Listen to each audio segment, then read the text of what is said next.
Hello guys, welcome back. The Bondsman. So നമ്മുടെ Amazon പ്രൈമിൽ available ആയിട്ടുള്ള ഒരു മിസ്റ്ററി ലെവലിൽ വരുന്ന, ഐ തിങ്ക് ഞാൻ മിസ്റ്ററി എന്ന് തന്നെ ആയിരിക്കും പറയാം. സോ ഒരു മിസ്റ്ററി ലെവലിൽ വരുന്ന, വേണമെങ്കിൽ ഹൊററൊന്നും ലേറ്റായിട്ട് പറയാവുന്ന ഒരു സീരീസാണ് ദ ബോൺസ്മാൻ. സോ ഇപ്പോൾ കറൻ്റ് റണ്ണിങ്ങിൽ പോയിക്കൊണ്ടിരിക്കുകയാണ്. അപ്പോൾ ഈ ഒരു സീരീസിനെ പറ്റിയിട്ട് വളരെ ചുരുക്കത്തിൽ കുറച്ച് കാര്യം പറഞ്ഞിട്ട് പോകാം. കാര്യം എന്താണെന്ന് വെച്ച് കഴിഞ്ഞാൽ, മരിച്ചതിന് ശേഷം തിരിച്ച് ജീവിതത്തിലേക്ക് വരുന്ന വ്യക്തിയാണ് നമ്മുടെ നായകൻ. പുള്ളിക്കാരൻ ഒരു ദൗത്യമായിട്ടാണ് വരുന്നത്.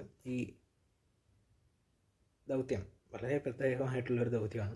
സോ ആ ദൗത്യം എങ്ങനെ നിറവേറ്റുന്നു, സോ അതേ സമയത്ത് അത് എന്തിനു നിറവേറ്റുന്നു, ആൻഡ് അതുപോലെ തന്നെ പുള്ളിക്കാരൻ്റെ ലൈഫ് പിന്നെ എന്താകും എന്നുള്ളതൊക്കെ കാണിച്ചിരുന്ന ഒരു സീരീസാണ് ദ ബോൺസ്മാൻ.